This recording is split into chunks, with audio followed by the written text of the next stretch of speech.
Okay. So since we're recording, so this is the meeting of June 28th, 2023. This is the Board of Health. I'm Catherine Hilton. We have Garrett Simonson, Arlene Reed, and Noreen Pease. That's a quorum. One person is missing. How about the meetings from last time, the minutes? The minutes. I'm sorry, I'm really confused tonight. I saw them and thought they looked fine. I think I replied to you soon after you sent them out. Are there any suggestions or changes out there? No, I'll move to approve. Second. Yeah, all in favor? Noreen? Yes. Kat, yes. Garrett? Yes. Arlene, yes. Okay. All right, thank you. Let's have some updates. I have put out some orders in line with our previous discussions, ordering dam removed, I think 2 dam removals, one from Fisk Brook under Lakeview Road, and one over on Montague Road. That's down by Dudley Pond, but I think not the same one that we've given orders on before. So those dam removals were meant to have taken place last Friday. So we can hope that they're done. And in keeping with the vote we took on Fisk Brook, I included in the order an order to keep Fisk Brook permanently unobstructed. Good. Noreen, do you want to say anything about the MAFCO annual meeting or anything else about MAFCO? I really don't want to say anything about it, but what I will say is that there was a new steering committee board elected. There are 9 members joining the steering committee out of a possible 12. I don't know when we'll be having our first meeting of this fiscal year. So far, I'm still the one co-chair. The other co-chair chose not to be reelected after, unfortunately, someone inadvertently ran against her and it was complicated. And the meeting went over, well, the one part of the meeting that I found interesting is we did have a presenter from the state who talked about what was going on in other FEP coalitions around the state. And we were looking to see if we could find if the state or other groups really thought there was a good model for how a FEP principles of operation might look like and what the coalition membership might look like. And the bottom line answer was no, that there are dozens of different variations of how it works around the state. And there's no one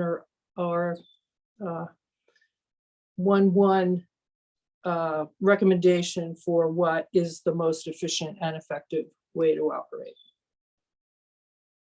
Kat went with me. I don't know if Kat has anything more to say.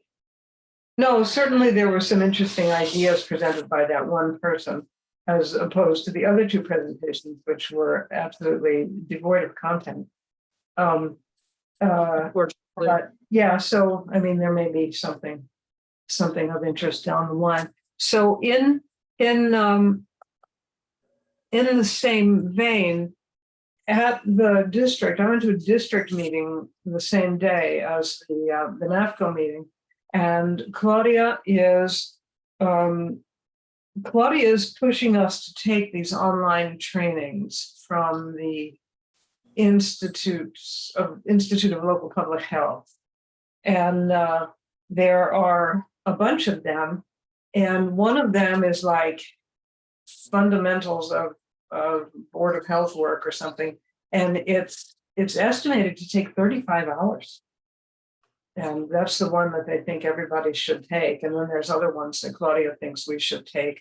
Apparently, Claudia, representing Irving and Northfield, who are in Phoebe's step, I think she's getting some pressure from Phoebe to have her towns take these trainings. Noreen, what do you know about this, and what do you hear about it from Jen or from Athena? I haven't heard anything. I mean, we get some training offerings, which I'm happy to send to everyone, but nothing that's recommended that everyone take, other than, for FEP. I think it's 100, 300, and 700. Is that right, Garrett? For ICS, yeah. Yeah. But Right, but these are different from that. yeah, I haven't heard anything. I have not admittedly attended recent roundtable meetings. I think Garrett did attend Mondays. I don't know if there was any discussion. I'm suspecting perhaps that discussion's taking place at roundtable, but I don't really know. So it's not really coming up at the collaborative.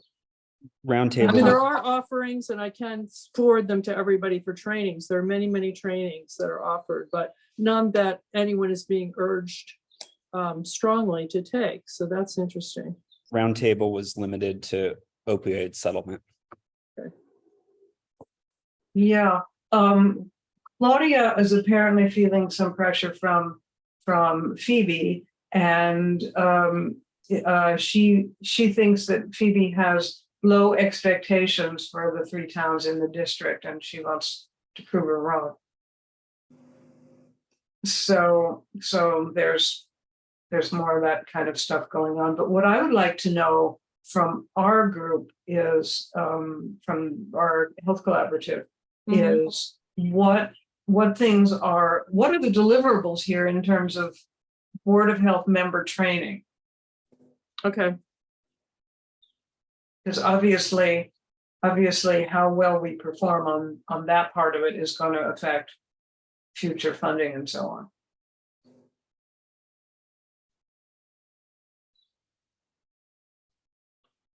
I'll try. These local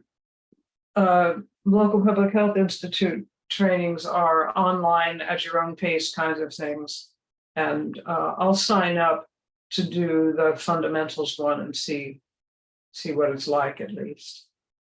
Okay, that's good. You know what that does remind me of, when you talk a little bit of what Claudia was saying, is it may be that Phoebe's public health collaborative is getting a little bit different feedback as to how they're doing with their grant as opposed to us, because our work plan and our deliverables are pretty much built around the specific, as you remember, they called it a dashboard, and we got pretty specific, yeah, help me, specific Stop. what we needed to do. One of which was join the tobacco collaborative or coalition.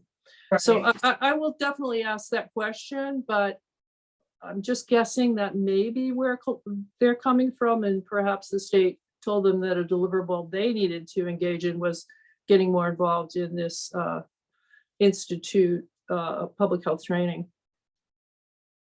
Okay, that would be good. I'll kind of look into it too, but I think you're probably right that we're not being asked to do the same thing, and maybe the level of training in our group is just higher. Well, either that or, they've been a collaborative longer than we have, so we're, kind of at a different place in the cycle. Oh, that's true. Yeah. Mm-hmm. Okay. Okay, well, yes, see what you can find out, if you would. Will do. So some of us, actually all of us, right, met the public health nurse the other day. Everybody was there, Arlene in spirit. And she is meaning to start next week, even though it's a holiday. She's making arrangements with Kristen to get a key and a alarm code and go in on Monday from 9 to 1 and put her desk together and kind of get her space set up in that corner of the senior lounge. And then she's going to do the same thing in Lebanon on Tuesday. Also a holiday. sorry, Kat, does that mean her desk has already come in? Because Meg told me they had just ordered a desk and a chair and I think a file cabinet for her. She told me that she has 2 desks and they Oh, good. are knocked down and she's going to bring them in and assemble them. I offered her help, but she said she was fine. So, Okay, so she's spending the 2 days there getting set up. Assume that she doesn't want to see anybody on those days. She just wants to put furniture together and make her space. okay, and I hope this isn't a stupid question, but she can get in on a holiday, or have you arranged to help with that, Kat? She's arranging with Kristen to get the key and a Okay. code for the alarm. Perfect. Kristen is so eager to have her start. Right. Kristen would come out at midnight to give her a key. I think that's true. Yeah, Sarah asked her to meet her today and get that set up. And I Okay. expect that probably happened. Although there was excitement here today. Could you see it from across the lake, Noreen, this morning? no, I heard sirens. Well, the trash truck was coming down Farrer Road and apparently something in it caught fire. And Oh. so the police came and the fire truck came, and then the truck was right in the middle of Farrer Road and people couldn't get out. Some people drove right across the park lawn to get out, and it was stuck there for like 3 hours. And Oh. and for a lot of that time there was a gigantic tow truck trying to figure out how to get it out, right? Because there's that bulkhead there that John Kinder has, and it couldn't go that way, and they had a hell of a time getting it out. So Well, Kristen may have been busy, Okay, but I told Sarah that if she needed to be let into the building, I'd go and do that for her. all right, that's all good news. Yeah. Should I be doing some messaging? Nobody's heard from us in a while. We have a meeting, actually, I should tell you this, Garrett, there's a meeting of the collaborative tomorrow, but it's to talk specifically about, as a collaborative, what we want our role to be with FEP planning. It's at 9. I don't know if you have time or want to attend that. And I'm sorry, Kat, that thought went in my head and I forgot what you were saying, and I apologize. Can you tell me it related, I think? And do we want to do any public health messaging of any sort? And if Yes. so, what? Yeah, it did relate. So I will see Athena tomorrow, and she was planning to do some draft messaging, which she was going to send to you. So I assume she hasn't done it yet since we haven't seen the draft, but I will ask Athena about that too. But we can go ahead and do our own. There's no reason why we can't. Right. I'm just thinking about what our topics might be. I would think that the ever popular insect-borne diseases could use a refresher. Right. Oh, and we want to announce Sarah.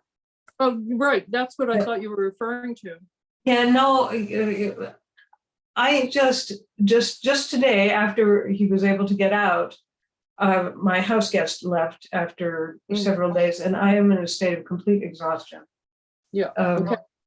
So, I'm with you. So if I'm really dumb, you'll understand why. Or maybe Yes, I always. I'm the same way. I had a 2 and a 5-year-old, and I don't know how anybody does it. Oh my gosh. Okay, you win that one. Yeah, well. Noreen, can you forward me the details about tomorrow's meeting? Yes, I can. Yes, I can, Garrett. It's just, all it really is a way to get on the meeting. There's nothing more. There's no agenda. It's just to kind of talk about what our strategy is going to be vis-a-vis the collaborative. The collaborative has 4 members on the steering committee. And I think one other member is interested in running as co-chair along with me, Garrett. So it's really just to sort of strategize. Can I ask what the acronym FEP is? Yes, Public Health Emergency Preparedness Planning. Okay, thanks. Sorry. I should not engage in all of those in acronym things, but No, well, no, that's a lot, that's a mouthful right there. I Yeah. just, there are just a lot of them, you know, floating around. And yes, I do. Yes, I do. Yeah, too damn many. Too damn many. So back to, you're thinking of broader messaging, but do you want me to ask Athena about messaging with regard to Sarah too, Kat? You can ask her. I mean, I'll go ahead and draft something as soon as I get the chance, like tomorrow, and we can talk about, yeah, you can come in and meet the public health nurse. I haven't been able to start anything going for a meet and greet with involving Mary Ann, because Mary Ann's on vacation until next week. Okay, And I'm going to forward you guys the link that Claudia sent me for the public health trainings in the Institute of Local Public Health. And we'll see if it's something we need to do or not. just one more thing for Garrett, if I may. Garrett, that meeting's from 9 to 10 tomorrow morning. And I will forward it to you.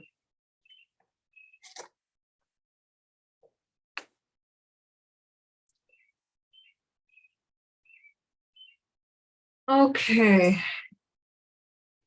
Have we covered all those agenda items to your satisfaction? The ones that we've taken up. Anybody have anything more to say about those things? Related to the roundtable, there wasn't much that I think we needed to know out of that one, because it was largely focused on the ways that the opioid settlement funds can be spent, which we already sort of know, and we would be collaborating with Greenfield and the other towns around anyway. But the one piece that I think we have to figure out with Becky is the stabilization fund, which A I think- stabilization fund, or is it like a revolving fund? I'm sorry, revolving fund. Which would have to go to a special town meeting at this point. So we just Well- couldn't get that on our radar. We also we'll have another article for the warrant of a special town meeting, and that is to pay fiscal 22 of the mosquito control district. Because that is a bill of past, whatever. Okay. Well, yeah, thanks for throwing that in, Garrett. I forgot that you had gone to that. So we need to talk to Becky about that. Do you want me to do that, or will you do that since you're? I can do it. I'll send her an email and give her a call tomorrow. Thank you. All right, so if we're done with all that, we have Chris Elliott here, and he has further concerns to express. Chris, take it away.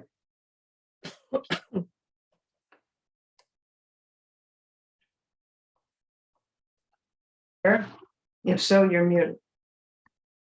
There you go. There we Okay, go. we'll be right there. Hold on one moment.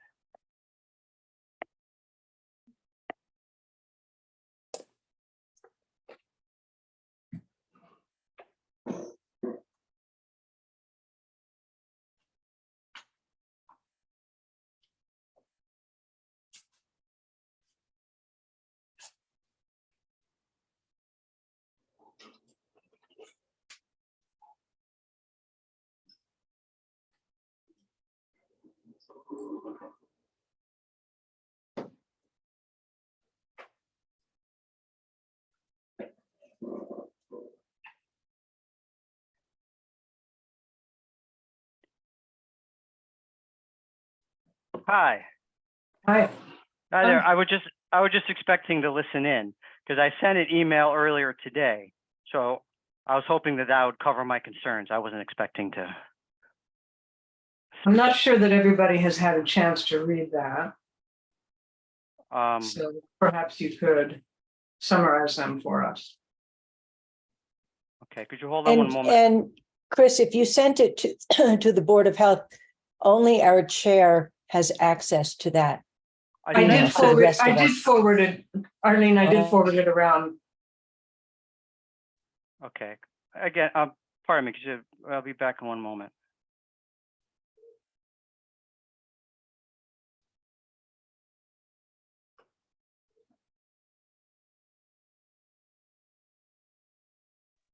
Yes, I'm seeing the email now, but I have not read it prior to tonight's. Yeah, meeting. really, I didn't have time to read it either. It was, fairly Well, how late. about, does everyone want to read it now? I feel like the email might be more effective way to communicate rather than recapping on the spot. Does everybody have it available in front of them? Yes. Right.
So Chris, I guess what I would like to know, first of all, is what you are looking for from us tonight.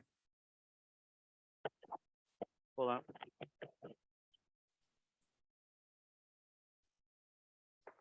Ready? Could you repeat the question? Lisa's joining us. Turn on the mic. I'm wondering what you're looking for from the Board of Health tonight. We're not looking for anything. We just, we sent that email. Sorry, there's not a lot of light down here. Hold on, turn on the mic. So we're not looking for anything tonight. We just are voicing our concerns over and over because we're talking about, safe drinking water. And that's what we've been talking about and asking about from the start. And speaking with the UMass lab, a 1979 soil survey is not valid at this point.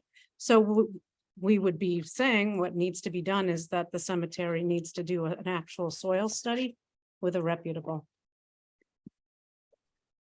Like, Well, if we of had course- that information, That's all. Pardon me? if we had that information, then we could all, Well, there's no information yet. if we They haven't- knew, they right, we haven't don't have done it. any information about So, anyway, they haven't done it. So that's, that's one thing. So on the first point in the email, about the question about green versus hybrid, where both green and standard burials would be in place. And the potential that they're not contained and may contain chemicals. I'm wondering if what you're referring to is embalming? yeah, that- is there any is that- oversight? Is the Board of Health privy at all to what actually happens with the bodies before they're buried in the cemetery? That would be my question, because as, you know, with burials that close to private wells, especially with all of the regulations being 300 feet at minimum, nationwide and worldwide. I mean, Dina Stander sent us those links that gave those recommendations and said they should at least be 300 feet from private wells, and we're not doing that here. So I guess our question is also, is anybody aware, is there any oversight of what's happening with the bodies? Because I know- Yes, we are. If you'll, I would like to answer your question. Awesome. Traditional Jewish burial forbids embalmment. They do But not they- do any embalming, so there are no. It says on the website It says on the website that that they usually don't, but they may. there's not an actual oversight. And you're aware that who are they working with, et cetera, et cetera. That's what we would expect the due diligence done with that. And what do you mean by due diligence? That you mean that the Board of Health would provide oversight of this? Yeah, so like in the town cemeteries, and you might have to ask the cemetery commission. Those are enclosed burials. I know there's going to be green burial now. Is there somebody that the town is working with in terms of the green burial to make sure, you know, that the bodies that are coming in don't have prion disease or hepatitis C or anything like that? Does anybody oversee from the embalming end or the medical end? Because like patients with hep C and patients, I believe, with chemo, they have to be treated after death with people in hazmat suits. So I'm asking you, is there any sort of oversight? Is anyone checking on the bodies at the JCA? And is the JCA only burying Jewish bodies in that burial site? Because I think it's open on their website for sale to lots of people. And I believe we know a couple of people who are not Jewish who have bought sites there. And in that case, that would open up the question, is everybody who's being buried there? First of all, somebody is checking to make sure and see what the bodies might contain potentially at the time of death. And then also that they're safe to bury that close to private wells. Right. That's what we're asking. I know of no such oversight that exists Anywhere? anywhere. Okay, However, I'm not well informed about it. That's Right. not, we are not the cemetery commission. Other than a Right. death certificate would stipulate cause of death. so then, yes, do you guys receive the death certificates from the JCA? Or is it recorded somewhere? What the bodies, I believe that the death certificates are received by the town clerk. okay. And is the town clerk aware how close the bodies are being buried to private wells? I have to ask the town clerk then. Okay. I mean, that's an important question for sure. Now, there's a few things that I wish to point out, and that just in general terms.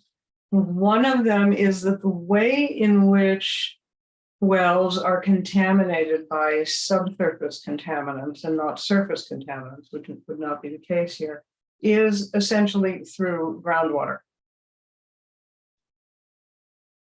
If you don't have groundwater, contaminants do not move through the soil. I would also like to point out that guidelines are not regulations. And that even regulations are not applicable retroactively. So the We more don't- bodies that go in, we're gonna say that they're retroactive, even if they're happening for the next year, even though right now we have a chance to make this right.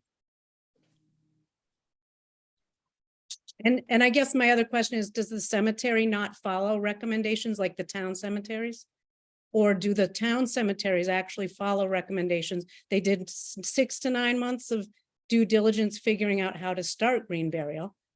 So I understand it's a private cemetery, but I believe that the Board of Health I believe the responsibility of the Board of Health is to protect the health of residents.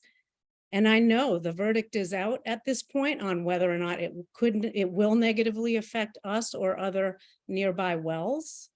But I do believe that that is the main responsibility of the Board of Health. I know you guys have a lot of other things on your plate, but to protect the health of residents, and we're talking about a site that there is nobody living on. So to be protecting that site as opposed to the wells right next door of residents of Shutesbury seems to be, to me, to be misguided.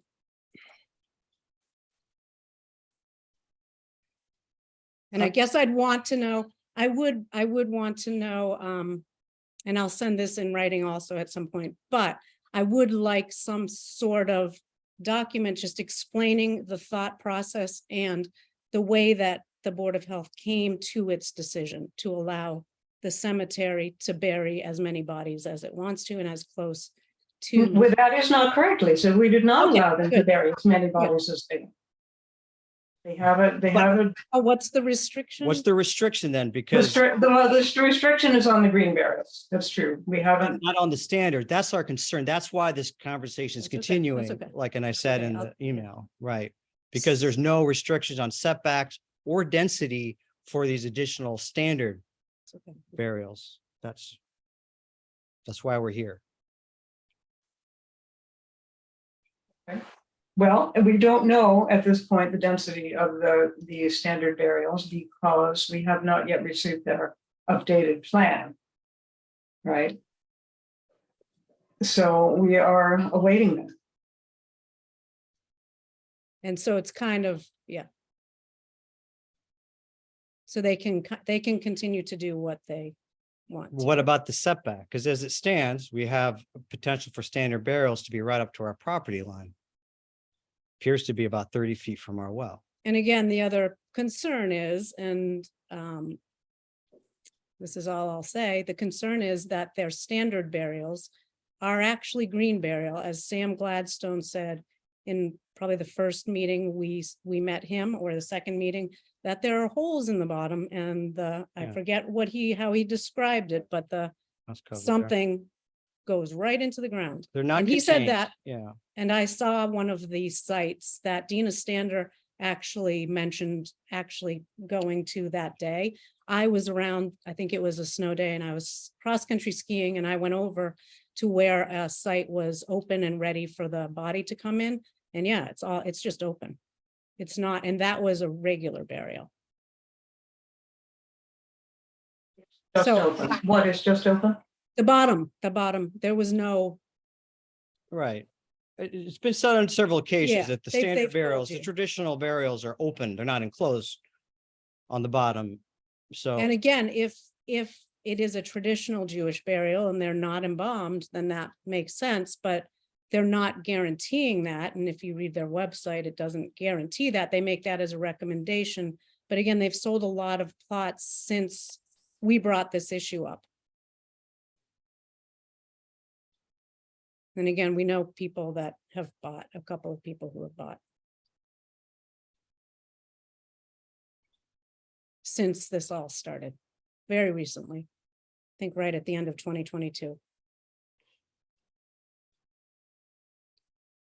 Do we feel that it's a legitimate concern that numerous bodies could go right up to our property line? Uncontained, so like 30 feet from our well, with no soil analysis. No, that can, And they are going in. I mean, we're here, and if I've had snow days or Mondays off, Mondays, Fridays, usually there's a digger out there getting it prepared for another body to go in. they haven't raised that area of land yet. They haven't developed it. So, But then that's, but they're that's not. going to be doing it. Yeah. So I would assume that the plot plan would help us to better understand their intent for the setback area.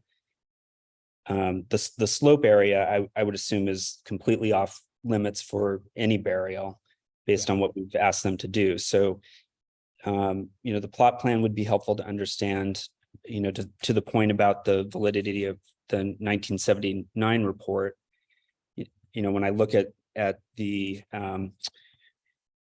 most recent survey that they provided, which doesn't do the soil sample, you know, the most significant changes I see compared to probably 1979 are the installation of the gravel driveway and the gravel walkways, and excavation that would have occurred for the green burials and what at the time were the traditional burials.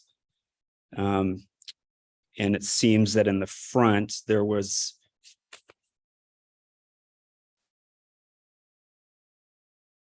that on the front, on the road side of the property, that there's installation of drainage, but I don't know that any changes to the site were made related to that, just based on this.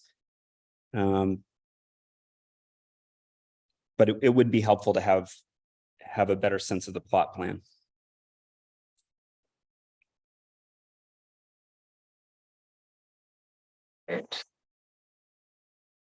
Other Board of Health members, any questions or I think comments? they've committed to doing, right? That's my understanding, I'm sorry?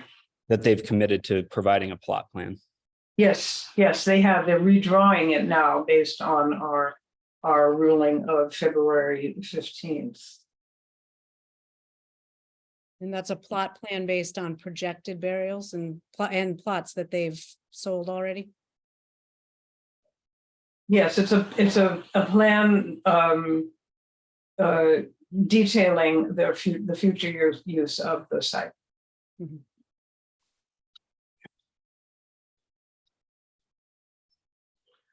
Kat, I can't remember. Did they say they already had their plot plan or it was in the works? Do you recall? And Was they that- were working, I think they were working on it. Okay.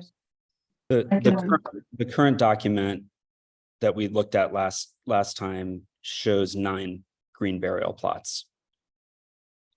Already in existence. And they said they'd sold 90, right? I don't know if they've sold all 90, but the document we looked at Yes. last month was 91 was the Right, anticipated. and that's how many they are permitted. Right, It's and the total number they can have. to green. recap, Oh, I thought they had said, because one meeting they had said they'd sold 75, and then the last meeting, I believe, or 2 meetings ago, they said 90. The director of the JCA. said Well, they- sold or not, they can have 90 or 91, I forget exactly, and then they can't sell anymore. So I guess my question is, there are already bodies buried, and so and she did say specifically, when you asked how many have been sold now, she said 90. And then they've reached their limit in that case, but Or over, right? Or past. If no, we- they haven't passed it. Okay, she said that. She said that just sold, not ones that were there already, the number was 90 at that point, but so she was just saying 90 because that's what your recommendation was?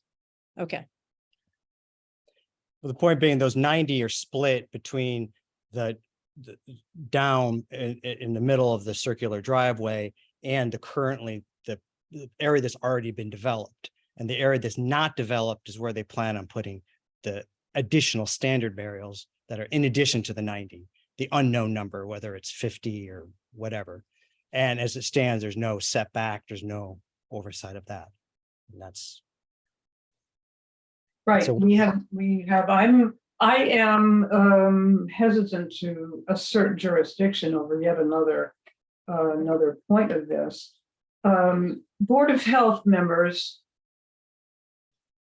I've been thinking about this, and first of all, obviously, if we felt that there was a threat to the public health here, we would be within our right, our duty to act. And I don't think that is the sense of the meeting. However, I've been thinking about our analogy with the setbacks required for the much more toxic septic systems. And as you know, the setback the basic setback between the well and a leaching field is 100 feet. However, we have the authority and we have exercised it to reduce that setback to as little as 50 feet. If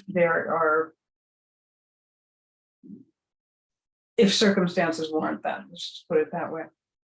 And I wonder if we might, I don't know if I would want to go so far as to order this, but I wonder if we might recommend within that 100-foot exclusion zone for green burials, within that a 50-foot exclusion zone for all burials. Any thoughts?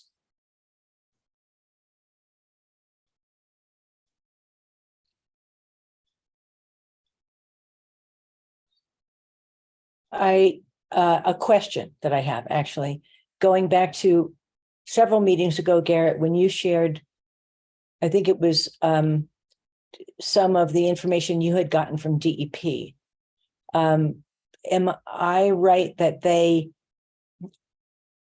are suggesting when there's enough of a concentration, 750 feet, otherwise without that concentration of burials, 100 feet from drinking water wells or public drinking water supplies. But all of this is a recommendation, not a requirement. Am I right about that?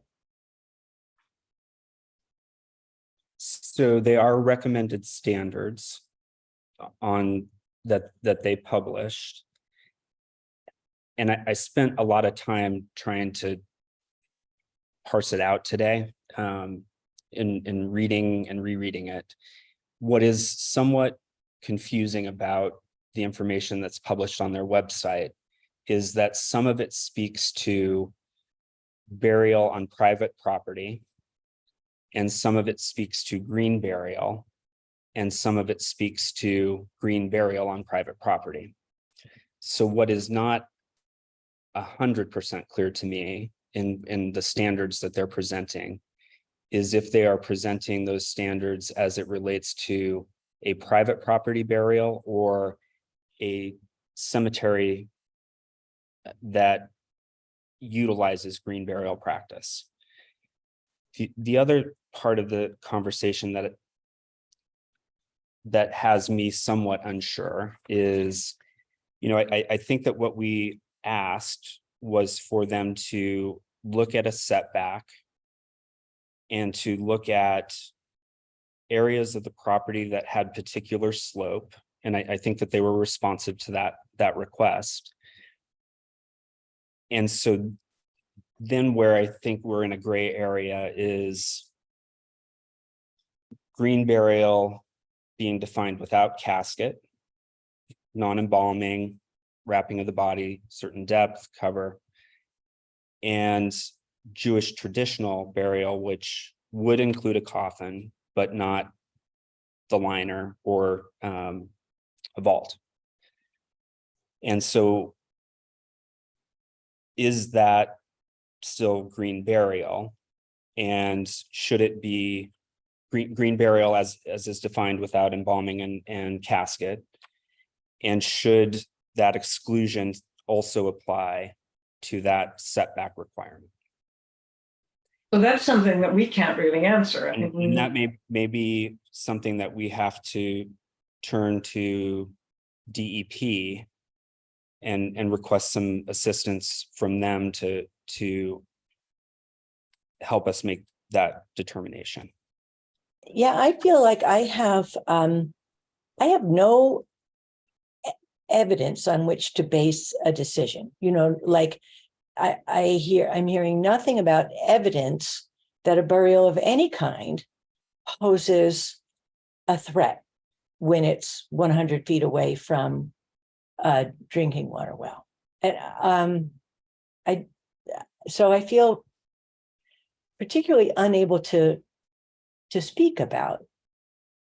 Well, that's just the thing. Apparently, there is not evidence. We're talking about a harm that is not only hypothetical, but in a sense speculative. Mm-hmm. And, you know, this is not to your point, but I just wanted to add something that I meant to say earlier. The recommendations and guidelines that are out there are intended for the creation of new cemeteries. And, you know, if they were to open up a new cemetery somewhere else in Shutesbury, I assume that we as a board would require all of these recommended setbacks, right? But we have a special case in here where the cemetery actually predates the neighboring well and house. And is that in the law somewhere about predating, like in terms of that all cemeteries that were in existence before green burial has come to the forefront in the last couple of years? You're saying everything we're doing now is just recommendations, and I get that. Everybody's recommending, including what Dina Stander shared with us, 300 feet. Because we want to make sure if something comes up in the future, that people aren't compromised and people's health is not compromised. So that's why there are recommendations. If this was benign and everybody knew that, there would not be recommendations, and they would be less than 300 feet, which I believe they were a year ago or so. And they've actually, I believe, made those distances and setbacks even greater, up to 300 feet. But so I guess I'm just asking, Catherine, you sound confident in that is unknown quantity, that if it's a cemetery that's already in existence, it is not required to, even if it's the Board of Health deciding or anybody deciding, they're allowed to not have setbacks. Is that what you're saying? No, that's not what I'm saying. I'm saying that we would not, it would be unreasonable to expect us to impose the kinds of setbacks on an existing permitted use of a property. When basically that would Yeah. Why? And what would that be pointed, and what would that be? Where are you going to for that information? That it would, I mean, it sounds, you think it would be unreasonable, but what if it's unsafe? Then it wouldn't be unreasonable to. if it's unsafe, if we believed it to be unsafe. We spent hours on February 15th, you probably were present, talking about why we did not think it was unsafe. Let's not go back to that again. I know, but that's you thinking or believing, but that's not necessarily factual. And the reason that we have these recommendations is because scientists and others who are coming up with these recommendations don't believe that it's benign at this point. They don't know that. And we've never said, like, I don't know, that many bodies should be buried that close to a well. And if you can find some places, even in the state or in the country, where there are green burials taking place within 100 feet of wells, as opposed to that 300-foot and 350-foot setback, that's all I've found online. And again, Dina Stander shared links that had those recommendations from people who are proponents of green burial, which I am. But it sounds like we're going on what we think is reasonable, or what we believe, or what we think, but not necessarily understanding that there could be ramifications health-wise in the future. And so it's safest to go with the recommended setbacks, because they are recommendations for a reason, and most people are following them, including the town cemeteries in Shutesbury. So that's, Right. I guess that's where I'm coming And from. can I just add, the DEP has published recommendations for hybrid. If define hybrid as a combination of green and standard, and I understand there's this gray area, whether these are standard burials or truly standard burials, or whether just green burials slightly modified by a different name. But as I said in my email, according to the current website, the recommended setbacks for hybrid natural burial areas is 750 feet. And that's with the same, again, with a caveat, if you do a soil analysis and Right, that And we they would say- feel great. absolutely fine. Because again, we're proponents of green burial, but And that's what, safe drinking water is Right. what, and that's what what I- it says on the DEP website. It says Yep, pending a that's- soil analysis. So, I am reluctant to go back to JCA and say, wait a minute, there's one thing we forgot. Or that we've got a new complaint now. After having issued a ruling and said, this is what you have to do, and we'll be satisfied with it. What's Board of Health? Give me some thoughts here.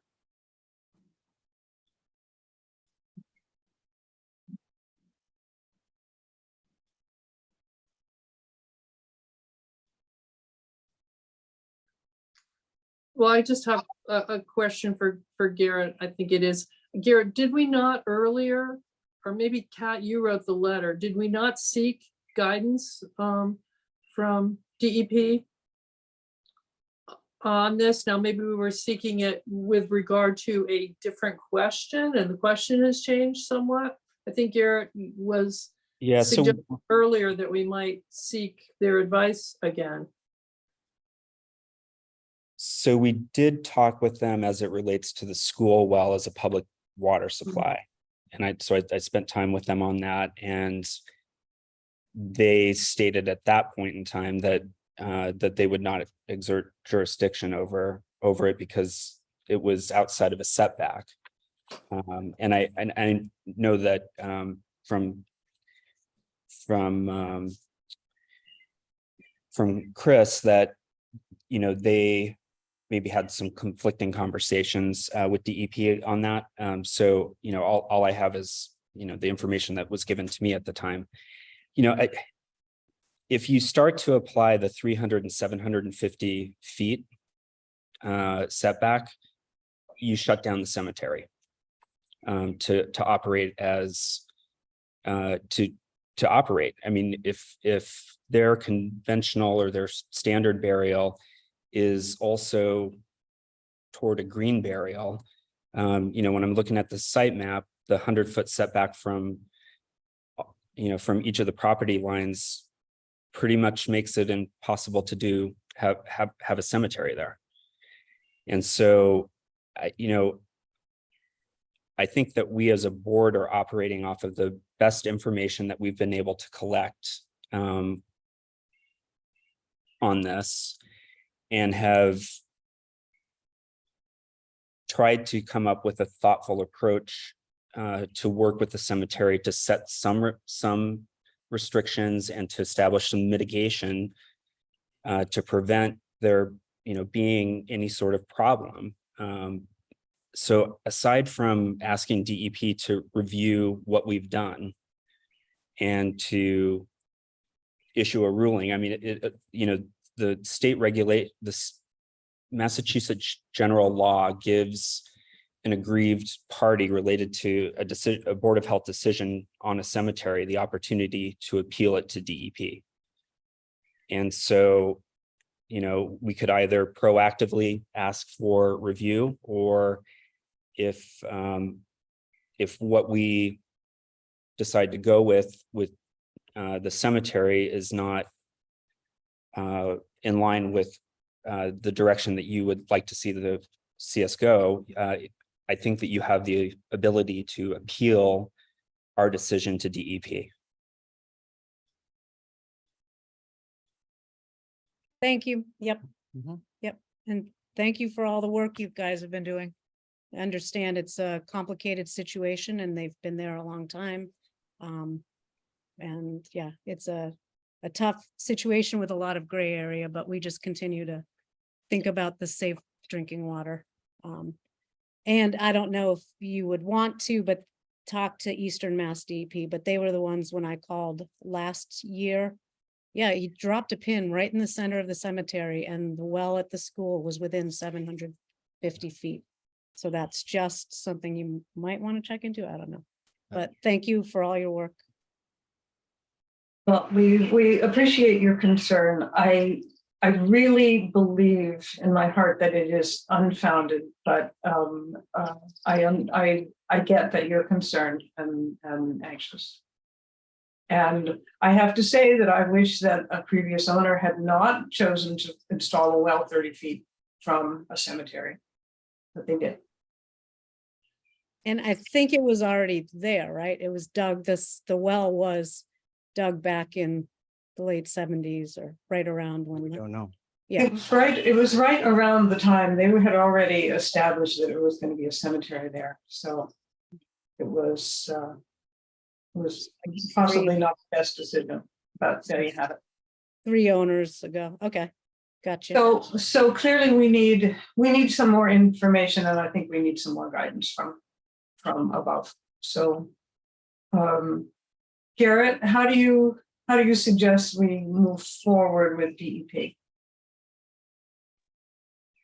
Well, since the last time I talked with them, we've had an administration change, so it may be a bunch of new people. And I know that the DEP is in the process of hiring like 90 to 110 new staff people. So I'll do some outreach to DEP to see if our original contact is still there, or try to see if there's someone else I can contact. They also just recently updated the whole DEP webpage that's dedicated to cemeteries with new information as of the end of May.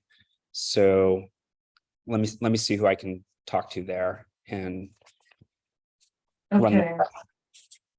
Okay, what I think I will do is I will contact GCA and let them know that there are still concerns here and that they should just maybe stay away from that exclusion area so that we, until we have more information. And if you could get a sense from them when they think they're going to have a plot plan, because I think that would help me in conversations with DEP staff. Yeah. Thank you very much. We're gonna head out. Head out. Thank you. Okay, thank you. Good night.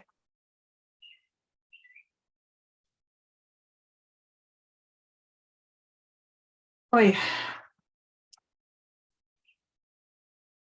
Any comments?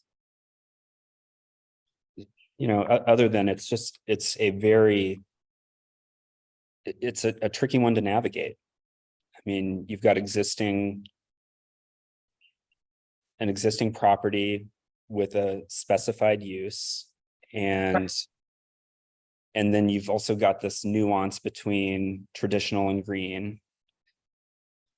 And if you apply the DEP recommended standards, it's no longer a cemetery. Yeah. Right. And we do have to try to respect in fact, we've ordered JCA to make considerable concessions. Yeah. They were. Right, a decision to hold with DEP's recommended 750 puts the JCA out of business in this cemetery for anybody else, really. Right. And all of those recommendations are for the future.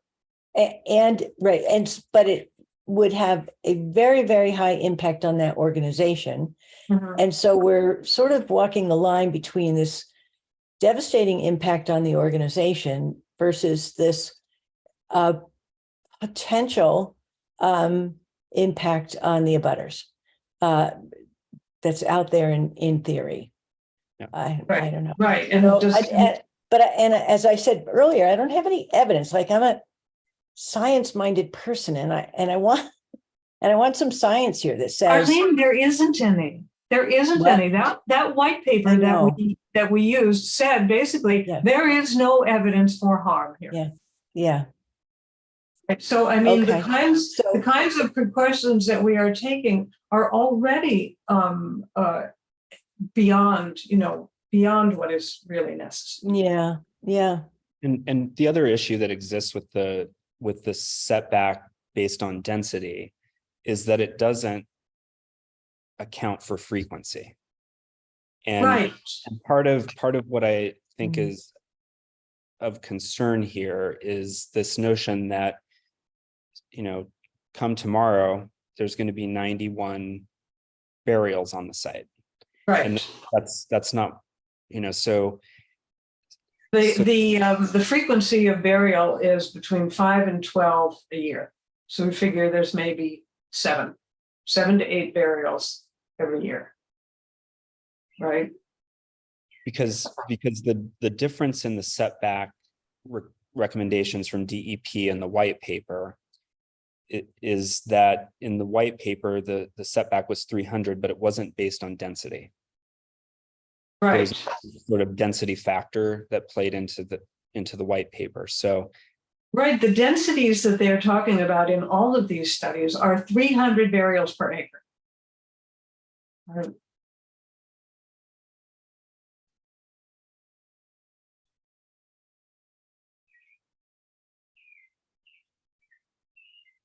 well, let me see who I can dig up, no pun intended, at DEP who can help us maybe navigate this a little bit more. And as stated during this meeting, if we reach a decision and the folks who just, visited this meeting would like to contest that, then they have a pathway, and I would encourage them to do what they got to do. Right. If DEP wants to come in and overrule us, that's their business.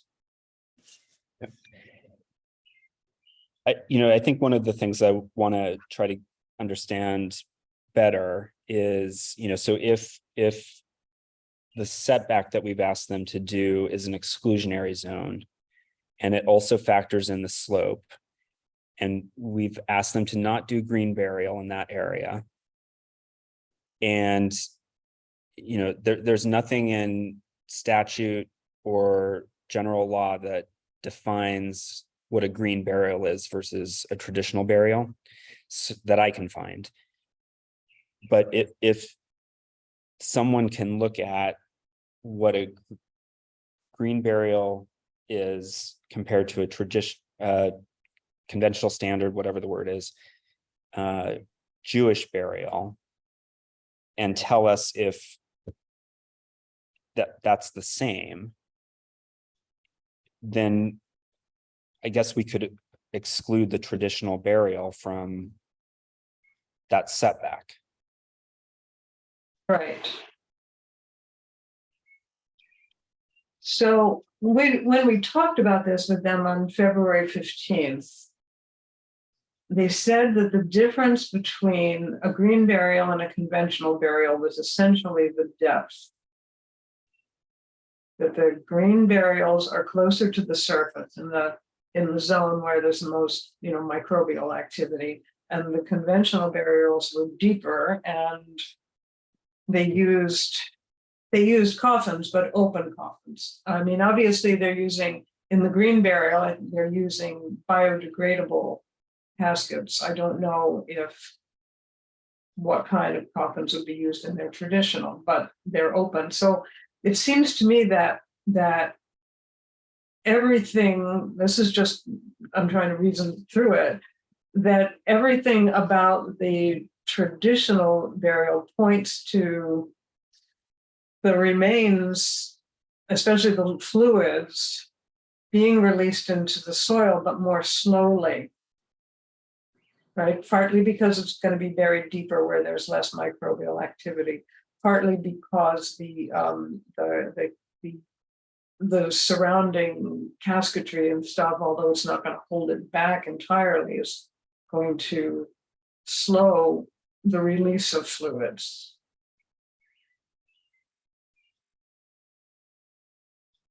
And my assumption would be, and I would have to do more reading on this, is that anyone who's dying of a prion disease, there's going to be additional things that are occurring related to the disposition of the decedent. So I wouldn't imagine that they would.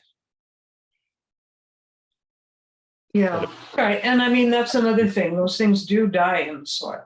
They don't die as quickly as some other things, but they don't survive well. Yeah. Right.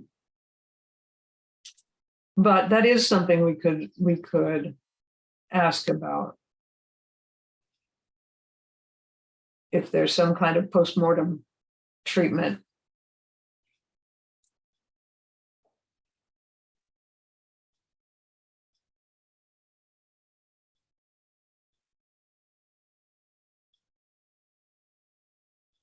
And I also want to check on the embalming question because I'm not my reading of their website was no embalming, period. And I think that she stated that at the last meeting. I that- think so too. Lisa keeps insisting on that, but I don't think she's right. Yeah, I think she stated that the transition to traditional would mean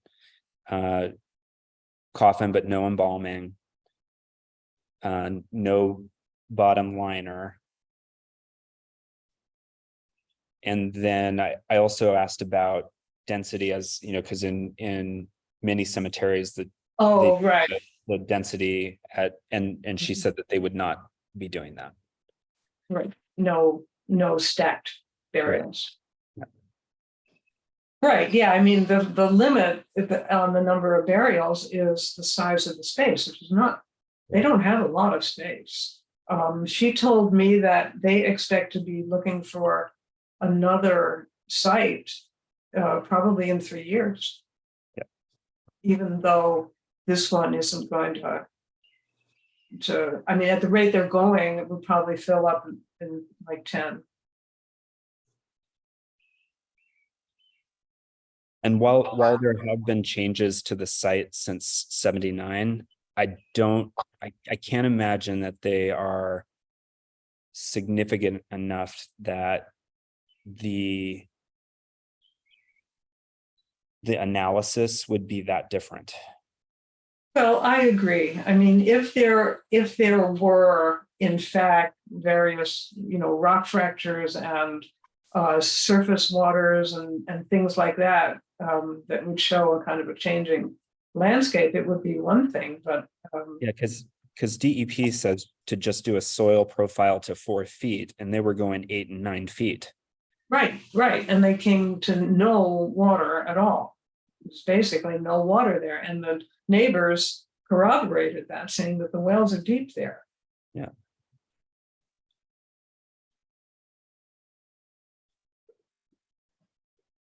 So, if they didn't want to live next door to dead bodies, I wish they hadn't bought a house next to a cemetery.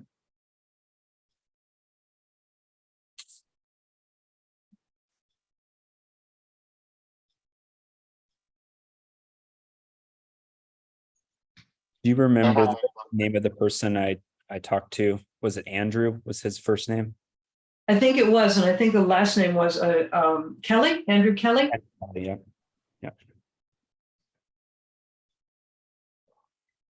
I was just about to say, I think it was an Irish name, and then I remembered it. In my marriage, it went the other way. I always remembered the first names, and my husband remembered the last. Well, I can work on that next week. Well, we got the holiday, but Right. get it started. Right. I'll get in touch with Karen and just give her a heads up on this. I did ask her when this first came up. I did ask her if she expected that they would be putting burials, conventional burials, in that exclusion zone, and she said she thought so. Okay.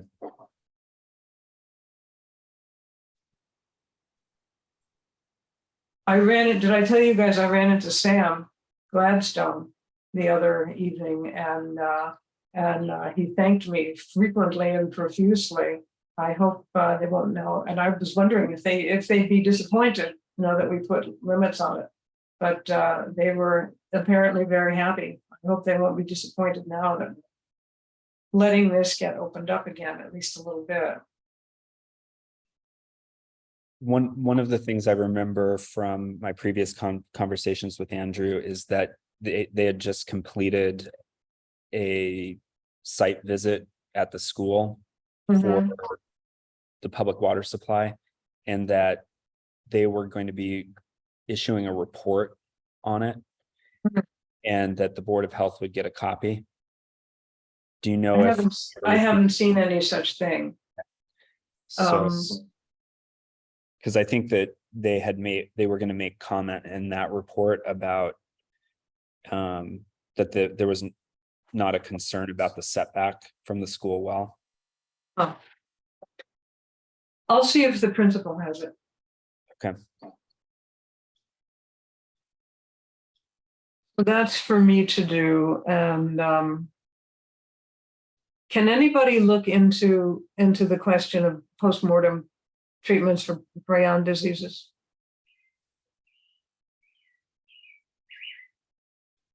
Nope. Still muted. Sorry, I was pressing the space bar, but it didn't unmute me. Okay. Can you spell the term for me? And because I don't understand the question, the treatment for what diseases? Prion diseases like mad cow disease, Okay. RION. PRION diseases. Yeah. Okay. Yeah, And the nature of your question is, just restate the question for me, please. is there any kind of postmortem treatment to make the bodies of people who died of diseases less dangerous? Basically, because we don't. So to mitigate the, okay, Yeah, of harmful runoff or what contamination from, okay, yeah, yeah, because apparently these things can live outside the body for some while. okay. All right, I will look into this. Super, thank you.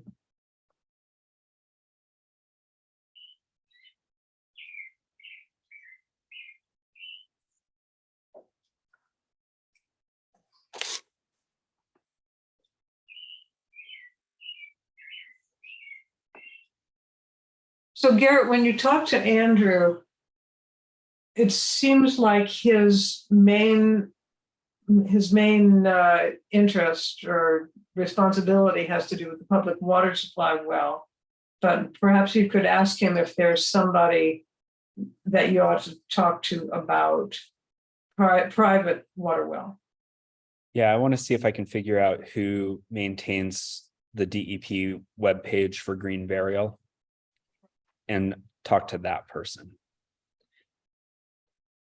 Because they seem to be the ones collecting all of the information and potentially the ones who put together the recommendations. And I'm not sure that is Andrew. I can't remember how we got to Andrew, actually. But he was good because as I recall, he was the one who did that site visit. Yeah, he did. He knows the site and he knows that well. And is that Deirdre Cabral? She's somebody fairly high up in DEP in the West, and she knows us. I wonder if she might be able to guide us. Yeah, so the webpage for green burial is maintained by the drinking water program. Right. Okay. Well, I guess the drinking water program is a place to start. And you said Deirdre Cabral? Yeah, I'm not sure what her actual role is. It seems to me that it might have something more to do with septic systems and be out of our range, or she could even have retired by now.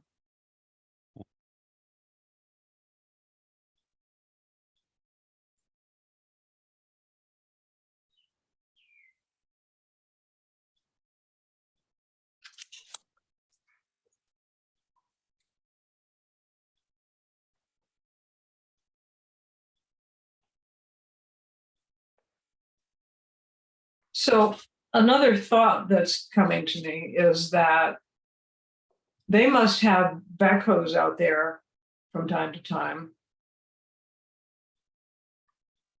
And perhaps when they have one, they could arrange to have somebody come and do a soil analysis. It would be not very expensive if they already had the backhoe there.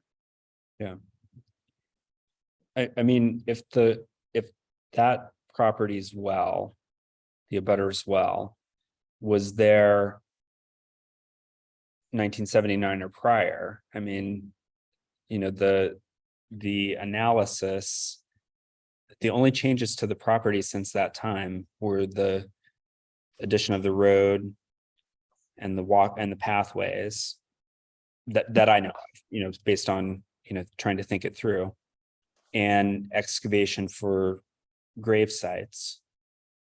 And I would be surprised if the EP would say that another analysis was needed unless they did like major work to address drainage issues or anything like that. But I would be.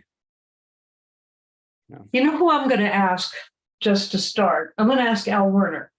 Yeah, that would be a good If idea. he feels that there is anything that would cause those soil analyses to be invalid. Because I mean, a few things have happened there. The houses were built on either side. The school, I don't think the school was there at that time, although I don't know when the original school before this one was built. Does anybody know? Yeah, and whether or not that could have changed groundwater level, I don't know. You know, if groundwater were near the surface, I'd be more inclined to think that it could. If there isn't any groundwater around, I don't see how it could get changed. Yeah. Right? What could happen a little, just slightly up gradient, that would cause groundwater to suddenly enter that property? Yeah. No. Yeah, Al would be a good person to ask. Yeah, I'll start with him. So that'll be me. Okay.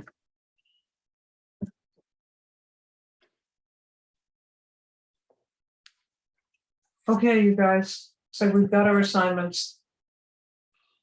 Any parting words? Noreen, was the person from the state who came to MAFCO, was her name Diana? Yeah. Okay. Yes. Yeah. So I know that she was trying to navigate what she was going to say. That was the one who was there in person, right, Noreen? Yes, correct. Yes. Yeah. Yeah. Yeah. Yeah. Well, it's too bad about Carolyn, Yes, because it she's was. been very prominent in that work for a long time. Absolutely. So Noreen, you and Carolyn have been co-chairs, and now you think that you might be a co-chair with somebody else. Is co-chair part of the design, or can there be a single chair? Right now, it's part of the principles of operation that there are co-chairs. I see. And I think it's preferable from my experience to have someone to bounce ideas off from and to, you know. yes, Yeah, I think it's a good idea. Yeah, there are a lot of acronyms and a lot of things you need to know. So it's really good to have co-chairs. So I would certainly advocate that they continue in that vein. And also just like now, where you have someone who's had some experience doing it and perhaps someone new coming in who doesn't know much or anything about what's expected. And Right, and then you can bring that person up to speed and sort of Yes. cycle Mhm. up. Exactly. That's good. I hope that's one part of the principles of operation that won't change. Yes, me too. Anything else that should come before us? No, I'll send you that link right now, Garrett. And I'll send you guys the link that Claudia sent me about trainings. Yeah, that would be interesting to see. Yes, what thank he you. is talking about. Yeah. Yeah. Okay, well, let's adjourn, shall we? Yes, indeed. So moved. Second. Okay, all in favor? Anybody not in favor? I doubt it. Okay, all right, I'm turning the recording off.